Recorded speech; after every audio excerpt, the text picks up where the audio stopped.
नमस्कार, शाम के 4:30 बज चुके हैं। आप देख रहे हैं आज तक। मैं हूं आपके साथ चित्रा त्रिपाठी।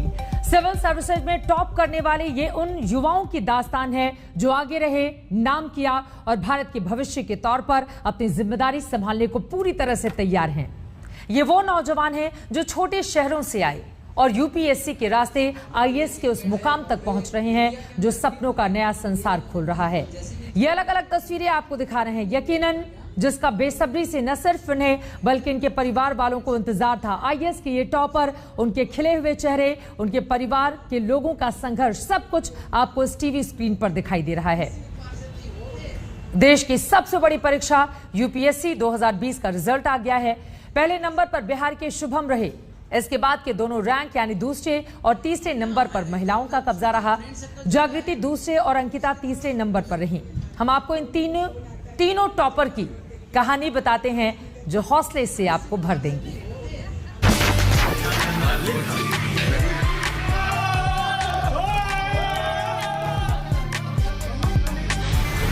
देश की सबसे बड़ी परीक्षा के बाद चुन लिए गए हैं वो 761 होनहार जो अगले महीनों और सालों में देश को चलाएंगे।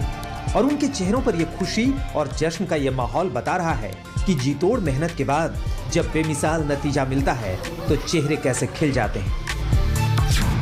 यूपीएससी में 761 होनहारों को कामयाबी, 261 लड़कियों ने भी हासिल की कामयाबी। सबसे बड़ी परीक्षा के सूरमाओं से मिलिए। पहले बात करते हैं संघ लोक सेवा आयोग यानी यूपीएससी की इस टॉपर में टॉप पर रहने वाले चंद छात्रों की। इसलिए भी क्योंकि ये वो सुपर टैलेंट है जो अहम पदों पर बैठेंगे और देश के लिए फैसले लेंगे। इस बार की टॉपर लिस्ट बेहद खास है। टॉप 25 उम्मीदवारों में 13 पुरुष और 12 महिलाएं शामिल हैं। बिहार के शुभम ने टॉप किया है। दूसरे नंबर पर जागृति अवस्थी रही। टॉप 10 में बिहार के 3 उम्मीदवार हैं। झारखंड के साथ मिलाकर देखें तो टॉप 10 में कुल 5 उम्मीदवार बिहार और झारखंड के हैं। टॉप 20 में 10 पुरुष और 10 महिलाएं हैं। अब सबसे पहले मिलिए सुपर टैलेंट शुभम से, जिन्होंने टॉप किया है। 2019 में 219 रैंक और अगले ही साल यानी 2020 में शुभम ने पहली पोजीशन हासिल की। फिलहाल पुणे में डिफेंस अकाउंट सर्विस में तैनात शुभम के टॉप करने की खबर आई तो पुणे में उनको बधाई देने वालों का तांता लग गया। 24 साल के शुभम ने तीसरी कोशिश में ये कामयाबी हासिल की है। 2018 में ही शुभम ने आईआईटी मुंबई से बीटेक किया था। पहली बार में 2019 में मुझे इंडियन डिफेंस अकाउंट सर्विस मिला और मैं काफ़ी खुश भी था सर्विस से, खुश हूँ मैं सर्विस से।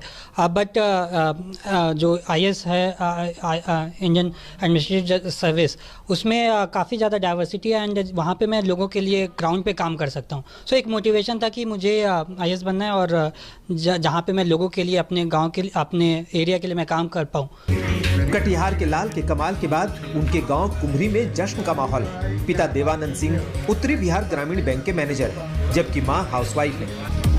दूसरे नंबर पर रही जागृति अवस्थी, जिन्होंने जता और बता दिया कि महिलाएं भी टैलेंट के मामले में कुछ कम नहीं है। भोपाल की जागृति ने यूपीएससी इसलिए चुनी क्योंकि वो बदलाव लाना चाहती है।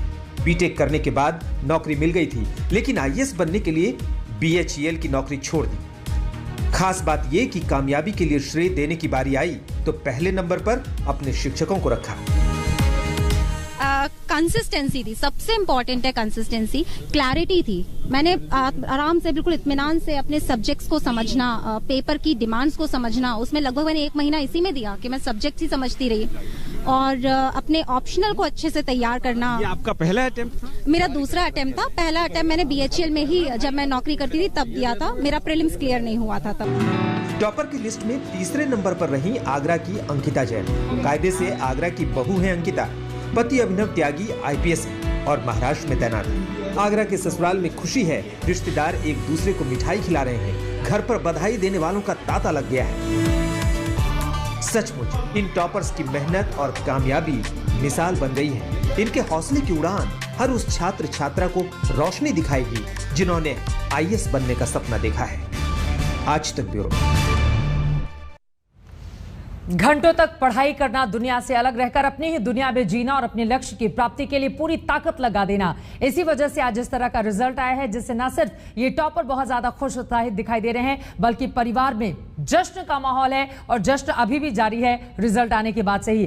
कई टॉपर इस वक्त हमारे साथ जुड़ चुके हैं, जिनके साथ उनके संघर्ष की कहानी हम सुनने वाले हैं। जागृति अवस्थी, जिन्होंने दूसरी रैंक हासिल की है, इस वक्त हमारे साथ मौजूद है।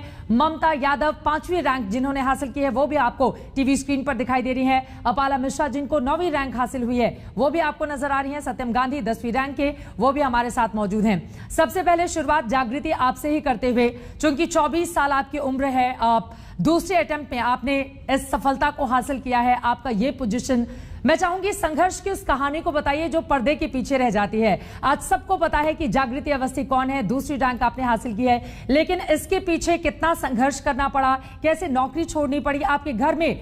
आप सुनने में यह भी आया है कि 4 सालों तक किसी ने टीवी तक नहीं देखा ताकि वो आपको मदद कर पाए। परिवार वालों का कैसा योगदान रहा, बताइए जागृति आप। मैम नमस्कार, मुझे यहाँ पे इनवाइट करने के लिए थैंक यू।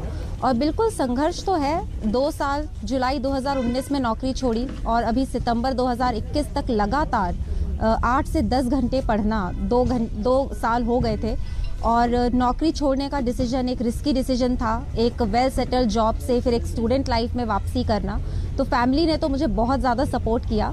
और वो टीवी वाला किस्सा तो थोड़ा सा सिचुएशनल है कि पहले मेरा भाई पढ़ता था तो हमारा टीवी ख़राब हो गया, तो हमने सोचा कि डिस्टर्ब होगा, नहीं लेते। फिर जब उसका हुआ तो मैंने नौकरी छोड़ दी, तो फिर हुआ कि अभी इनका भी हो जाने तो फिर नहीं लेते। तो मेरे पेरेंट्स ने वो त्याग किया है कि उन्होंने अपना एंटरटेनमेंट, अपना सब कुछ पीछे रखा और मेरी ज़रूरतों को आगे हमेशा लेकर के चले। किसी भी तरह का फर्क, आपने कहा कि भाई और बहन दोनों के लिए आपकी फैमिली लिए सैक्रिफाइस किया, बेटे और बेटी में किसी भी तरह का फर्क नहीं रहा। शायद यही वजह है कि अपने माँ बाप को आपने इतना गौरवान्वित किया है और सेकंड पोजीशन आपने दिलाई है। बिल्कुल मैम, मेरे घर पे जेंडर कॉपरेशन का कंसेप्ट हम लोगों को सिखाया गया है। जी, हम लोग को जेंडर कॉपरेशन का कंसेप्ट सिखाया गया है कि घर में सभी की ज़रूरतों को, सभी की एस्पिरेशंस को इक्वल इम्पोर्टेंस देना। मैंने 2 साल से घर का कोई काम नहीं किया। मैंने एक ग्लास पानी नहीं उठाया।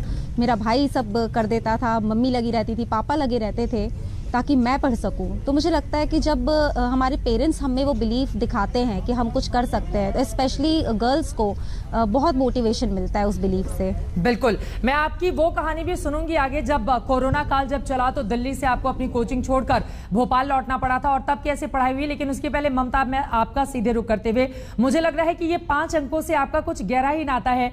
पहले प्रयास में आपने 556वीं रैंक हासिल की थी और इस दूसरे प्रयास में आपने 5वीं रैंक हासिल की है। मैं चाहूंगी हमारे तमाम दर्शक देश भर के इस वक्त आपको सुन रहे हैं, देख रहे हैं, अपने संघर्ष की कहानी बताइए, आपने किस तरह से सेकेंड प्रयास में इस मुकाम को अचीव किया है। ममता। यस मैम, लास्ट ईयर मेरी 556 रैंक आई थी। तो इस बार मैंने काफ़ी मेरी जो लास्ट ईयर की मार्कशीट थी उसको मैंने काफ़ी एनालाइज किया था कि कहाँ कहाँ कमी रह गई है, कहाँ मेरे एवरेज से कम मार्क्स है, और उन सब में कुछ ना कुछ छोटी से छोटी इम्प्रूवमेंट करने की कोशिश करी थी। बिकॉज यूपीएससी में थोड़े थोड़े मार्क्स ही एक्यूमुलेट होकर काफ़ी रैंक इम्प्रूव कर देते हैं। But I was certainly not expecting this rank. I was hoping कि हाँ शायद 100+ में आ जाएगा इस बार, बट ये रैंक तो मैंने बिल्कुल भी नहीं सोची थी। और यकीनन इस रैंक के सामने आने के बाद आपके भी परिवार में जश्न का माहौल है। अब मैं सीधे अपाला मिश्रा जी आपका रुख करते हुए, पेशे से आप डेंटिस्ट हैं, डॉक्टर हैं, 2017 में हैदराबाद से पढ़ाई करने के बाद फिर आपने पूरे जोश के साथ तैयारी शुरू की कि नहीं, मुझे कुछ बड़ा करना है, नाम कमाना है। मैं चाहूंगी कि आपका किस तरह का संघर्ष रहा और पेशे से डॉक्टर होने के बाद एक अहम जिम्मेदारी मिलने के बावजूद आपने एक दूसरा सपना देखा और उसको किस तरह से पूरा किया, किस तरह की कोशिशें आपकी रही अपाला? जी, जब मैं अपनी मेडिसिन की पढ़ाई के फाइनल ईयर में थी तभी मैंने सोचा कि शायद मुझे इससे आगे एक कदम और बढ़ना चाहिए और लार्जर सोसाइटी के बारे में सोचना चाहिए। तो इसलिए फिर मैंने यूपीएससी की तैयारी शुरू की और 2018 से लगातार मैंने फोकस्ड पढ़ाई की डेडिकेटेडली। घर पे रह के। और फिर अभी जाके 3rd अटेम्प्ट में मेरा ये क्लियर हुआ है एग्जाम, तो मुझे अच्छा लग रहा है। तीसरे प्रयास में आपने ये कामयाबी हासिल की, आप ये कह रही हैं? जी, ये अपने आप में अद्भुत है। देखिए, पहले प्रयास में अगर कोई असफल हो जाए लेकिन लगातार वो लगा रहता है तो कैसे टॉपर बन जाता है। पाला मिश्रा इसका जीता जागता उदाहरण है। सत्यम गांधी, अब सीधे आपका रुख करते हुए, चूंकि आप बिहार से आते हैं लेकिन आपकी जिस तरह की पढ़ाई लिखाई रही है, खबरें ये भी हैं कि 12-12 घंटे तक कमरे में बंद करके बिना किसी से मिले जुले आपने लगातार तैयारी की और उसके बाद यह स्थान हासिल किया है। 10वीं आपकी रैंक है। आप अपनी कहानी किस तरह से हमारे दर्शकों के साथ शेयर करेंगे? जी मैम, सबसे पहले तो बहुत बहुत शुक्रिया आपका इस चैनल पे बुलाने के लिए। मेरी 12वीं तक की पढ़ाई मेरे गांव, मेरे पूसा केंद्रीय विद्यालय से ही हुई है। उसके बाद मैंने दिल्ली विश्वविद्यालय से स्नातक किया है पिछले साल, यानी 2020 में। और मैंने अपनी तैयारी अपने 3rd ईयर में शुरू कर दी थी, मई 2019 में। और मैंने अपने प्रथम प्रयास में रैंक 10 हासिल किया है। इसमें सबसे बड़ा योगदान मेरे माता पिता का है। जितना उन्होंने त्याग किया मेरे लिए, कॉम्प्रोमाइज़ किया मेरे लिए, सेक्रीफाइस किया, शायद उतना इस दुनिया में और कोई नहीं कर सकता। तो मैं अपने शिक्षक, अपने माता पिता और तमाम उन दोस्तों का बहुत आभार व्यक्त करूंगा जिन्होंने इस सफलता को हासिल करने में मुझे हेल्प किया। चलिए, बहुत शुक्रिया आप चारों का हमारे साथ आज तक पर जुड़ने के लिए और इस चर्चा में शामिल होने के लिए। मौजूदा युवा पीढ़ी के आप सभी आदर्श हैं। यूं ही नई नई ऊंचाइयों को छुएं और देश को आगे लेकर जाएं, क्योंकि आगे आने वाला भविष्य अब आपके ही हाथों में है। बहुत बहुत धन्यवाद आपका आज तक से जुड़ने के लिए और संघर्ष की इस कहानी को हमारे दर्शकों तक पहुंचाने के लिए। यकीनन सफलता का कोई शॉर्टकट नहीं होता है और किस तरह से घंटों घंटों तक की पढ़ाई, अनुशासन के जरिए ही आज इन्होंने ये रैंक हासिल की है, जिसके बाद ना खुद ये बल्कि इनके माता पिता को भी इन पर गर्व है। इसी के साथ एक छोटे से ब्रेक के लिए हम रुकेंगे, फौरन हाजिर होते हैं। आप देखते रहिए आज तक। बिहार की शुभम कुमार दूसरी कोशिश में टॉप कर गए। अब वो MP कैडर लेना चाहते हैं। आज तक से उनसे खास बातचीत की है, सुनिए। जी शुभम, पहले तो बधाई हो, और कैसे लग रहा है ये बताइए। बहुत बहुत धन्यवाद। बहुत अच्छा फील हो रहा है। एंड जब रिजल्ट देखा तो खुद को यकीन नहीं हुआ। घर पे बताया, सारे दोस्त लोग, सारे कलीग लोग, सारे वो लोग भी काफ़ी खुश हो गए। सो बहुत अच्छा फील हो रहा है। कठिन था सफ़र, बहुत परिश्रम करने पड़े, क्या कुछ किया ये बताइए। सफ़र कठिन था, बट साथ साथ में वो काफ़ी सिखाया भी। ये जर्नी जो संघर्षपूर्ण जर्नी होती है, उससे मैं काफ़ी सीखा। और जो भी हार्ड वर्क किया एंड जो लोग मिले, सो उसके अकॉर्डिंगली मैंने अच्छे से प्रिपेयर कर पाया। एंड आई एम बहुत खुश भी हूँ कि मुझे ऐसा सपोर्ट मिला फैमिली से, दोस्तों से, कलीग से। ये बताइए कि कोरोना काल 2 साल से चल रहा है, काफ़ी मुश्किल घड़ी है, घर के अंदर रहना पड़ता है, कोचिंग में जाने के लिए मुश्किल होता है, कैसे कुछ आपने संभाला, कोचिंग कैसे संभाला, और यहाँ पर इस इंडियन डिफेंस अकाउंट सर्विसेज के इस हॉस्टल में कैसे तैयारी की? कोरोना काल में मैंने कोचिंग वगैरह से दूर रहा, सारे कोचिंग्स बंद थी उस समय। और 2018 में मैंने कोचिंग की थी। उसके बाद मैंने खुद से तैयारी किया। और फिर जब दिल्ली में था तो मेरे कुछ दोस्त लोग थे, उनके साथ में मैंने आंसर्स लिखे। और काफ़ी सारे ऑनलाइन सोर्सेज है जहाँ से मैं न्यूज़पेपर एंड अलग अलग मटेरियल मैं डाउनलोड कर पाता था और उसको मैं पढ़ पाता था। अच्छा, आपने जिक्र किया ऑनलाइन पढ़ाई का, लेकिन ऑनलाइन पे जो डिस्ट्रैक्शंस होते हैं, जो ध्यान विचलित करते हैं, वो है सोशल अकाउंट्स, चाहे फेसबुक हो, ट्विटर हो, इंस्टाग्राम हो, तो वो सारा कैसे संभाला आपने? मैं 2018 से कोई भी सोशल मीडिया अकाउंट पे नहीं हूँ। सो मैं उसको कम्प्लीटली अपने आप को वहाँ से रेस्ट्रिक्ट रखा और फोकस रहा कि मैं अपने तैयारी में फोकस रहूँ और अपने फैमिली और अपने फ्रेंड्स से नज़दीक बना के रखूँ। हर टॉपर की अपनी कामयाबी के किस्से हैं, संघर्ष की कहानियां हैं, लेकिन हर कहानी आपको प्रेरणा से भर देगी। हमने कुछ और टॉपर से बात करके उनका सक्सेस मंत्र जानने की कोशिश की। रिया दबी ने यूपीएससी में 15वां रैंक लाके परिवार को गौरवान्वित महसूस कराया है। और सबसे ज़रूरी बात यह है कि उन्होंने ये पूरा एग्ज़ाम पहले अटेम्प्ट में ही क्लियर कर लिया। जी कैसा लग रहा है रिया आपको? ये मतलब काफ़ी ऐसा रिडेंडेंट सवाल होता है, कई बार जवाब देना पड़ेगा, लेकिन ये यूपीएससी का पूरा आइडिया कि एग्ज़ाम देना है, इतना प्रीमियर एग्जामिनेशन है, टफ है, उसको इतनी कम एज में अटेम्प्ट करना है और क्लियर करना है, ये आइडिया कहाँ से आया और मोटिवेशन कहाँ से आया? जी आइडिया मेरी मदर से ही आया है। वो हमेशा से चाहती थी कि मैं और मेरी सिस्टर इस सर्विस में जाएं, जिससे हम अपने नेशन को सर्व कर सकें, एंड वहीं से हमें वो इंस्पिरेशन भी मिला है। अब दोनों बहनें आप लोग ब्यूरोक्रेट होने वाली हैं। जी एक तो पहले से हैं, आप भी बनने वाली हैं। जी जी जी। तो अभी क्या बहन आपके लिए टीना दबी इंस्पिरेशन थी, कितनी बड़ी इंस्पिरेशन थी, या कहीं कॉम्पिटिटिवनेस फील हुआ उनकी वजह से? जी वो हमेशा से इंस्पिरेशन तो रही हैं और उनका सर्विस क्लियर करने से ही मुझे भी लगा कि एग्ज़ाम मुझे भी देनी चाहिए।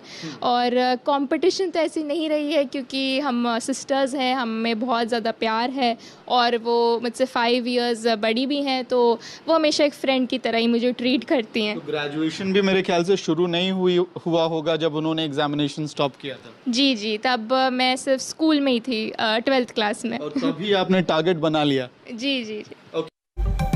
इसी के साथ एक छोटे से ब्रेक के लिए हम रुकेंगे, फौरन हाजिर होते हैं दंगल लेकर। पाकिस्तान को कैसे मिला है करारा जवाब, इसी पर करेंगे बड़ी बहस। आप देख